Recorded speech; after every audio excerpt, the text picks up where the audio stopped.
Welcome to Handmade History.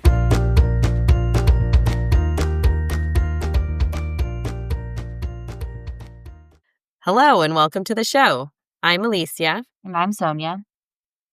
And today we are talking about Aloha shirts and Bermuda shorts. This episode is brought to you by our sponsor, Folkwear Patterns. Ever wondered how to recreate the elegance of a 1930s evening gown? Or the practical beauty of a French work shirt? Folkwear Patterns bring authentic, historic, and traditional clothing designs from around the world directly to your sewing table. For over 45 years, Folkwear has meticulously researched and recreated sewing patterns for garments from different cultures and time periods, from Victorian walking skirts to Japanese hoppy coats. Each pattern includes detailed historical context and authentic construction techniques that honor the original garments. Whether you're a costume designer, history enthusiast, art-to-wear seamstress, or simply appreciate timeless style, Folkwear helps you create clothing with a story. Experience the world's textile heritage through your own hands. Visit www.folkwear.com today and sew something extraordinary. Thank you, Folkwear. And now, on to the show. This is our last show of the first season. We started in September, and we've released a new episode every 2 weeks with a break in December. And before we talk about Aloha shirts and Bermuda shorts, I thought we might do a little recap and share some highlights of our first year. So first of all, thank you to everyone who has tried us out. You've made our season so much fun. Yes, thank you. Thank you also to everyone who emailed in and to our friends and family who have shared us on the internet and in real life. I thought we might share some of our most popular episodes. So our most popular episode is our first one, all about the radio homemakers. And it was a good one. I enjoyed writing it. I enjoyed recording it. I enjoyed reading it. I enjoyed it. Was I had never I don't even know how I learned about them, but I'm really glad that I did.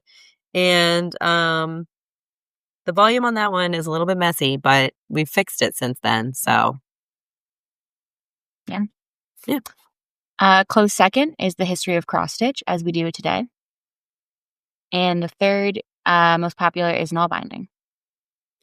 I was surprised by the cross stitch one, but that one also was pretty fun to learn about and record. Sonia, do you have a favorite episode that we recorded? I like doing the cross stitch one a lot because that is, I think, the craft I've been doing the longest. So it was fun to dive into the history. But I also really enjoyed the zines episode because I really did not know much about the long history of zines. You're right. That one was also really fun to learn about. Go a lot of rabbit holes. And I got to watch an awesome documentary about Kathleen Hanna. Wow. So, yeah, great call. Good ones. My favorite one is the pride flag one because the pride flag is such an icon, but the original one was made on a rooftop by a group of friends / volunteers, and they dyed the fabric in garbage cans. I just thought that was so fun reading about that. I loved it. And I also like how the original pride flag was enormous, and now it's just an icon next to your name. Yeah. On social media. But it started out as big as a street. Yeah. So cool. Finally, I thought we'd share some themes that came up over and over again. Here are just a couple that I noticed, but there are other ones. One theme was definitely World's Fairs and Queens. You pointed this out to me, Sonia, as sharers and spreaders of knowledge. Mm-hmm. A lot of times the queens sharing a skill was kind of apocryphal, but it came up at least twice. Mm-hmm. So I feel like we have to do an episode on queens.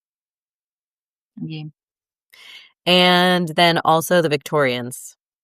Yeah. Victorians were responsible for a lot of the crafts, or the way that we... And they popped up where I did not expect. Macrame. Yeah, I did not think macrame. Very interesting. Did you have any themes that you noticed, Sonia?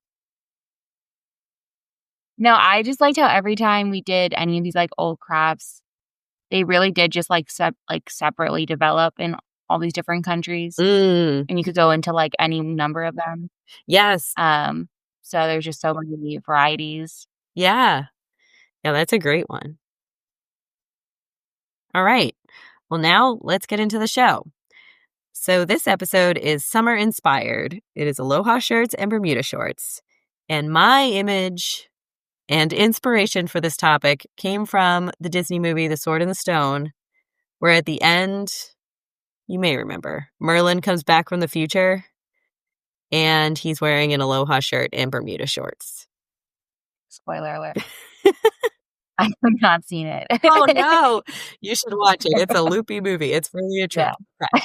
Yeah. So we'll start with Aloha shirts. Sonia, want to kick us off? Aloha shirts are colorful, bold-printed short-sleeve shirts, often made from cotton, silk, or rayon, meant to be worn untucked. They were invented in Hawaii and are a symbol of Hawaii. There, they are worn by everyone doing everything. Postal workers, baristas, people in hospitality, office workers. They're kind of like a Hawaii uniform. They are also suitable for business attire. And in Hawaii, they are also worn to formal events like weddings. There are many different types of prints on Aloha shirts. These include Japanese imagery, such as images of Mount Fuji, chop suey, which is a mishmash of Hawaii imagery like hula girls, waves, beaches, Diamond Head, which is a famous natural landmark, surfboards, palm trees. And the name chop suey comes from an American Chinese food dish, which is a Chinese food dish that was invented in America. There are also bold or organic-looking nature prints, and usually these use thick lines and a few or a single oversized motif.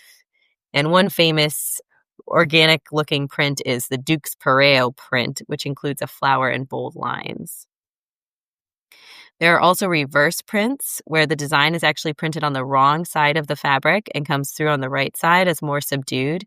Any of the images that we've mentioned so far could be done as a reverse print, but the most common ones that I came across were the nature motif ones.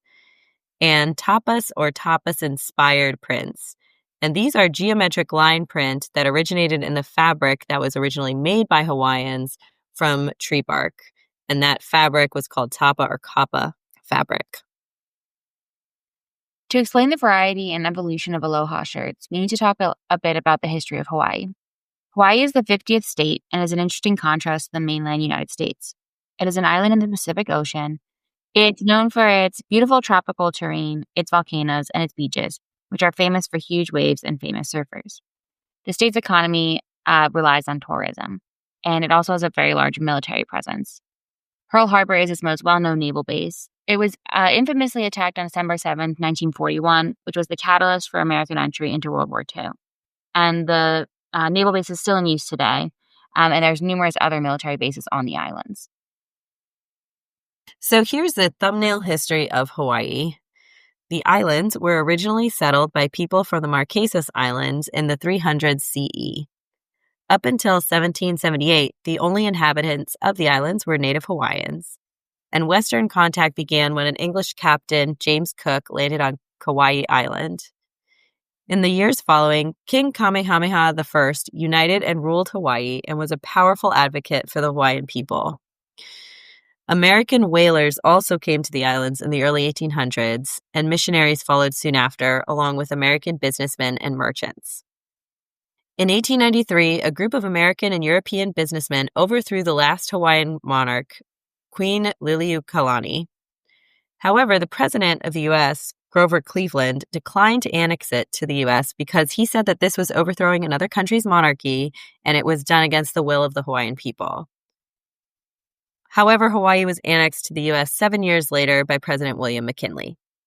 In the meantime, American businessmen established huge sugar and pineapple plantations, and it was a territory of the United States until 1950, when it became the 50th state. In 1993, President Bill Clinton apologized for the U.S.'s role in the overthrow of the monarchy, and the people who live there now include people of Native Hawaiian, Asian, including Japanese and Filipino, and Hispanic descent.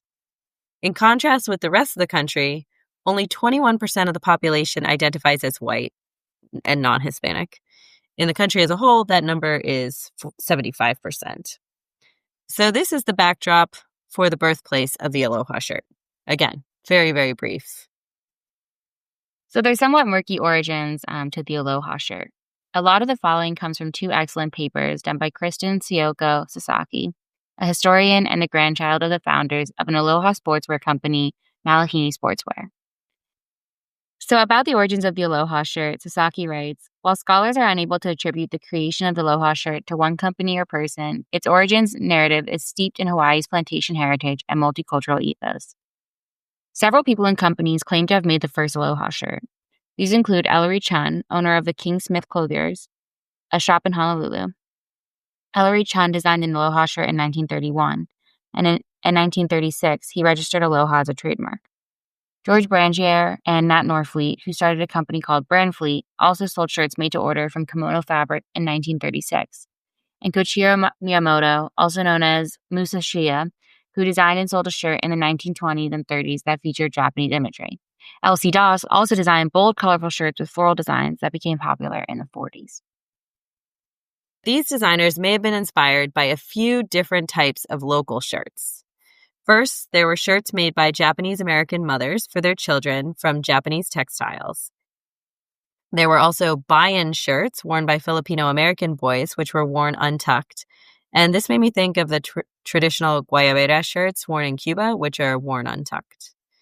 There were also palaka shirts, which were worn by plantation workers on Hawaii. And palaka is an interesting word. It has unclear origins. It was originally used to mean a coarse work shirt that was worn by British and American sailors. And it held this meaning maybe until the late 1800s. But over time, it came to be associated with blue and white plaid shirts worn by plantation workers. And these shirts were made out of sturdy cotton, twill, denim, or duck fabric. And palaka now means blue and white checked fabric. Big takeaway is that there was an Eastern influence in the design of the fabric and the cut of the shirt, and that it was meant to be worn untucked. So this is not the same as a button-up that you wear to the office. It's a little different. So when Aloha shirts were first made in the 1920s and 30s, they were popular with tourists. In the 30s, one of the designers, Rube Hausman, wore them to the popular Rothskeller bar in Honolulu with his server friends, and this made them more popular. And soon they were also sold on the mainland. During the Depression, they were an affordable way to look and feel like you had taken a vacation.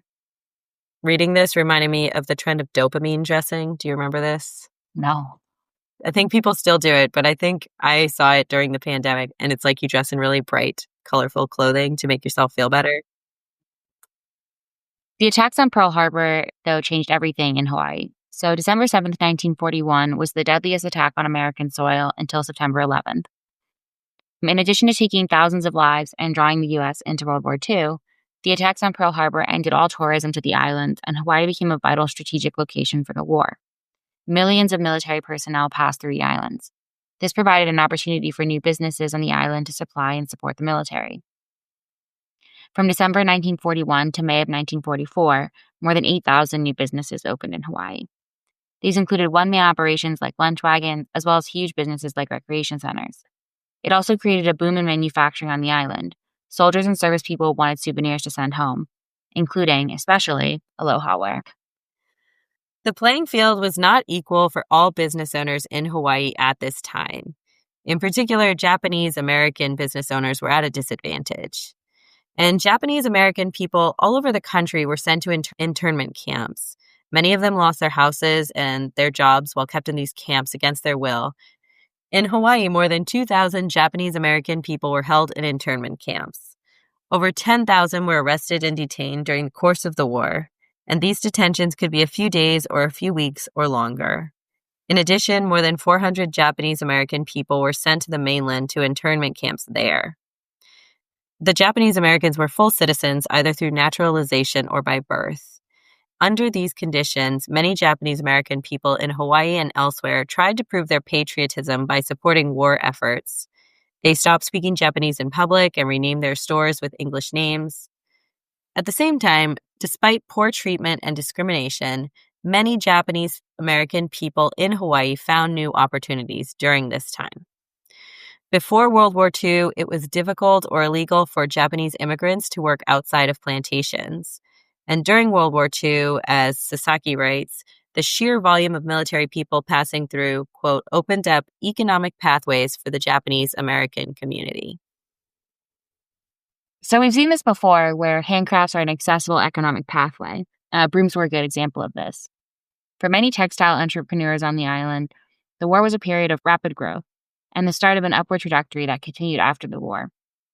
I thought we would give an example of how a typical garment manufacturer grew in Hawaii. So Sasaki's grandparents opened hand block shop in 1942.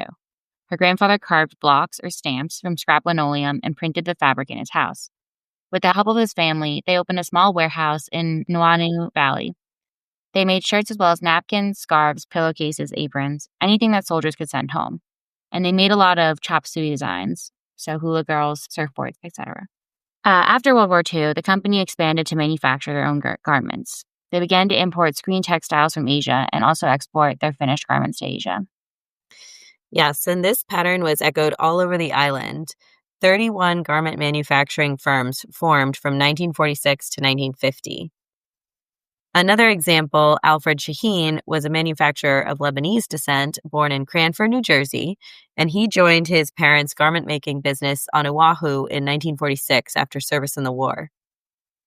In 1948, he started manufacturing Aloha shirts in his parents' house on Kalukaua Avenue, and he hired 4 seamstresses that his mother trained. And he also hand-printed his own fabrics.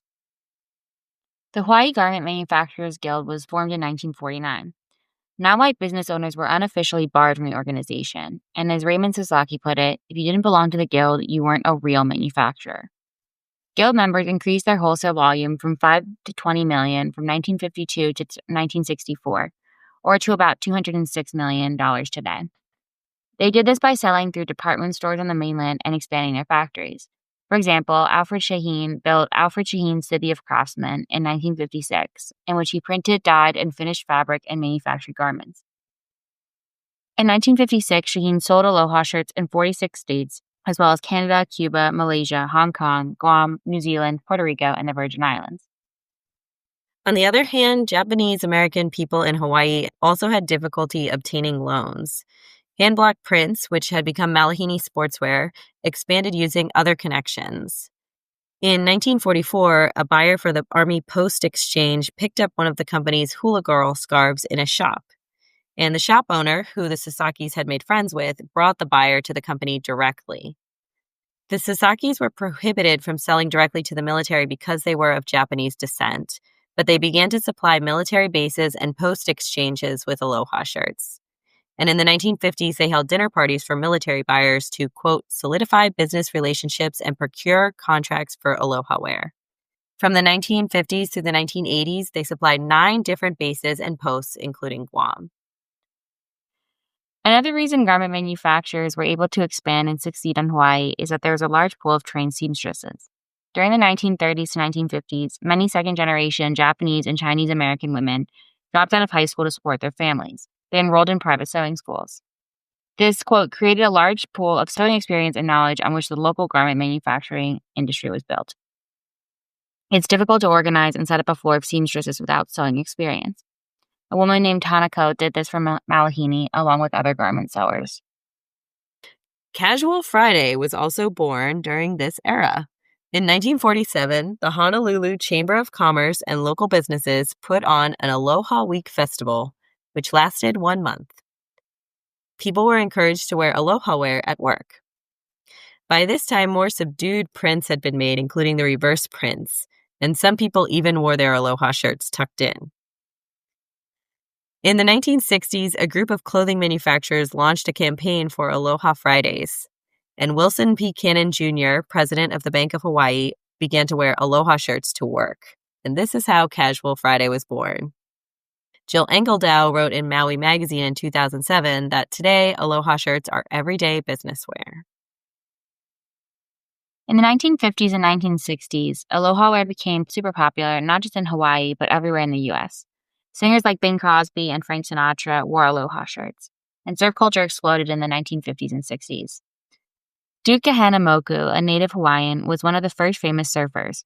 Surfers appeared in movies in the 1950s alongside Hollywood heartthrobs like Annette Funicello and Frankie Avalon. Some of these movies included Gidget, Beach Party, Muscle Beach Party, which was Stevie Wonder's screen debut, Ride This Wild Surf, and Beach Blanket Bingo.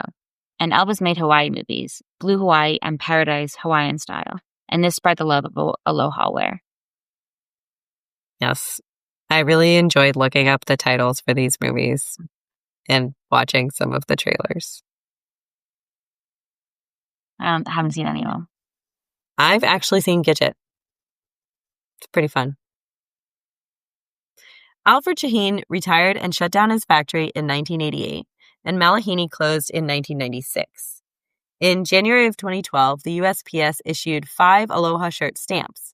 4 were designed by Alfred Shaheen and 1 by Malihini Sportswear, and they were very popular. And one modern critique of some Aloha wear is that it sells an image of Hawaiian culture that is not reflective of actual or all of Hawaiian culture. The chop suey imagery was invented to appeal to Western sensibilities. It glosses over a lot of the complex history of Hawaii, and it's a caricature of some aspects of Native Hawaiian culture. For example, a hula girl is fun, kitschy, and cute, but hula as a dance is a thousands-year-old sacred tradition. And this packaged Hawaiian culture was super popular, and it allowed people of many different backgrounds to participate in selling it. But there are also many companies today that make Aloha shirts that reflect their own Native Hawaiian traditions, as well as the history and culture of Hawaii. So we're going to highlight a few of the unique shirts made today by Hawaiians. These are all held in a collection of Aloha shirts in the New Zealand Museum. In the words of the museum, the collection reflects the ways in which Hawaiian culture has been historically represented and misrepresented through the Aloha shirt, and the ways in which contemporary Native Hawaiian designers are utilizing the Aloha shirt to communicate Indigenous cultural values. Our first example is a He'e Aloha shirt created by a company called the Hawaiian Force, run by Craig and Luana Neff. The Hawaiian Force is a small, socially minded company that has been around since 1983. And He'e means octopus. The Neffs say He'e is the kinalau, or embodiment of the Hawaiian god Kanaloa, who represents the ocean, long-distance voyaging, and healing. The Neffs identify as the Kanaloa people, and this shirt reflects their self-understanding, honors the ocean, and shows concern for its future. And they see the Aloha shirt as a way for people to, quote, wear their culture.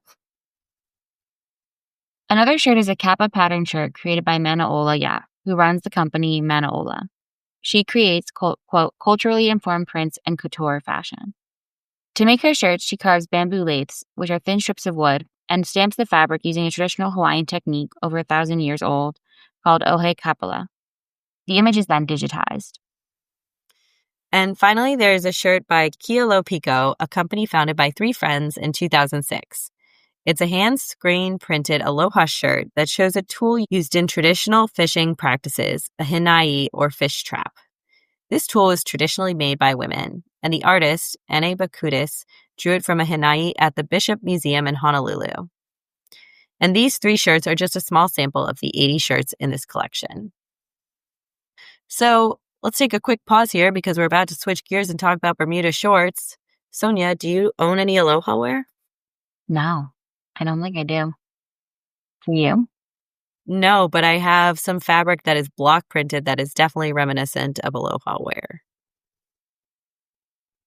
So let's move on and talk about now Bermuda shorts.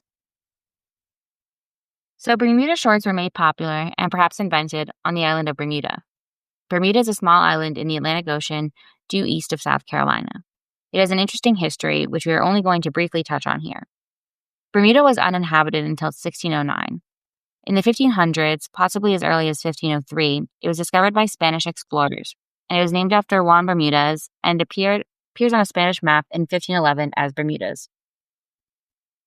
In 1609, 150 English people en route to Jamestown shipwrecked on Bermuda, and this inspired The Tempest by William Shakespeare, which was written in 1611 to 1612. Its capital is Hamilton. Its population is only 63,300 people, and today it is a self-governing British territory.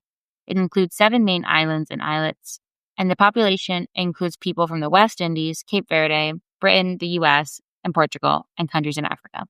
The official language is English, but Portuguese is also spoken. According to the September issue of Vogue from 2024, the traditional Bermuda short hits right above the knee. It is neither too baggy nor too fitted. It must be worn with dark socks that go over the calf and, quote, hard sole shoes.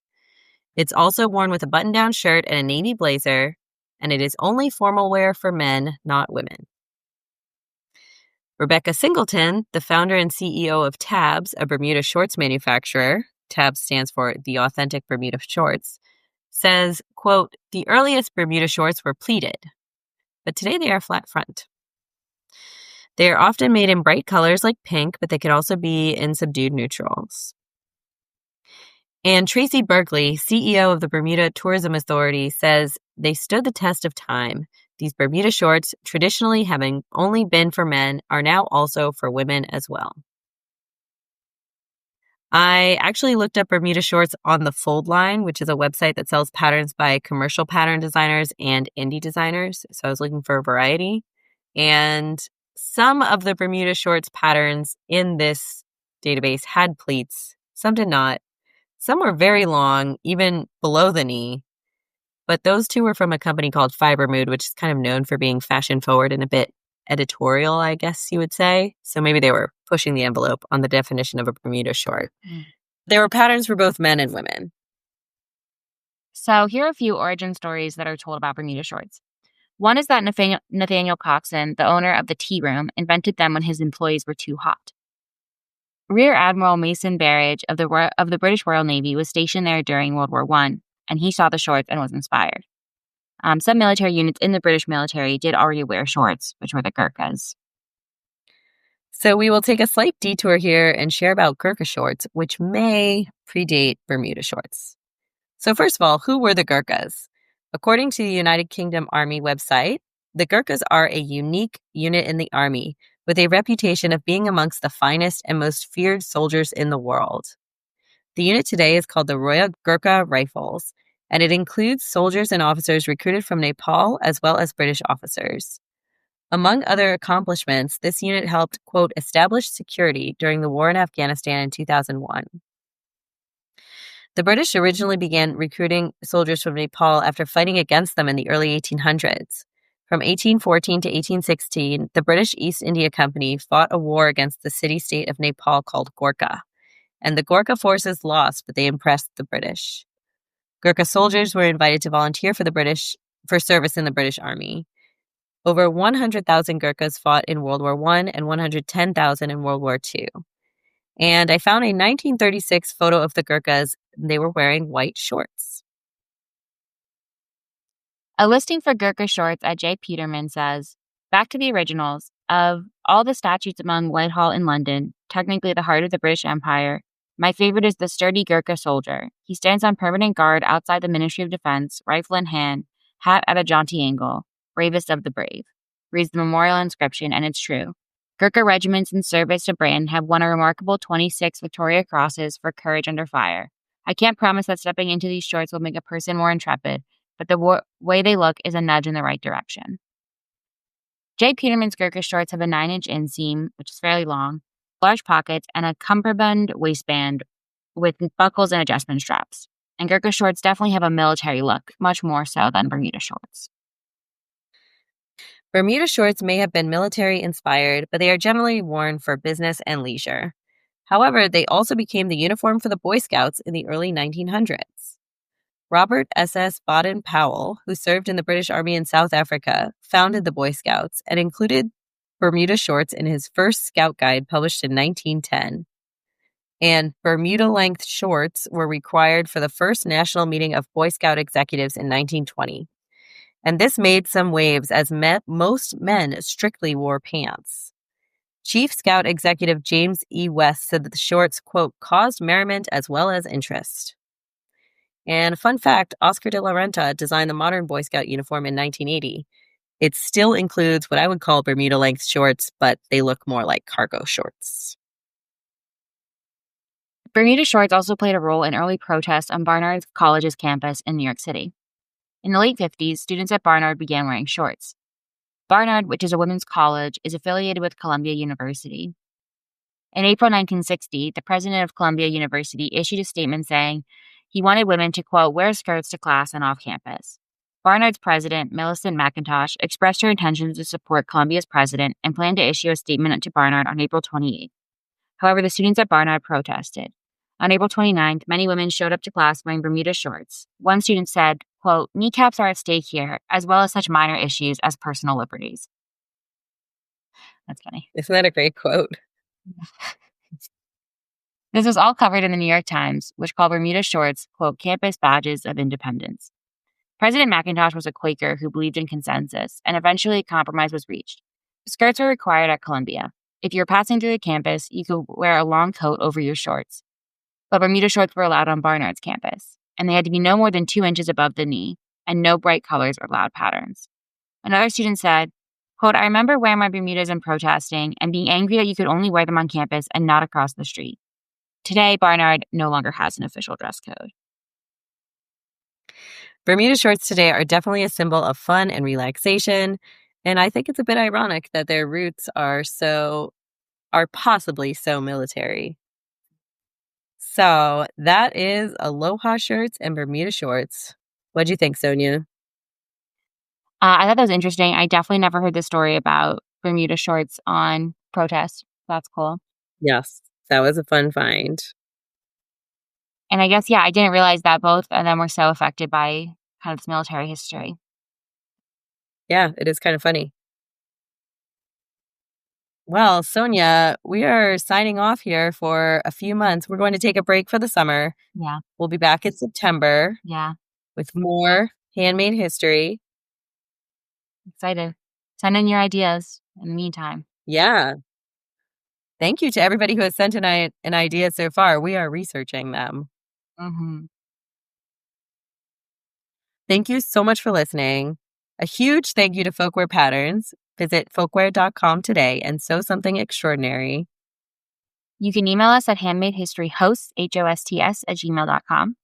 We'd love to hear your suggestions. And you can subscribe wherever you listen to podcasts. And you can check out our website, handmadehistorypodcast.com. And you can find every episode on there, as well as links to all of our social media. Bye. Have a great summer.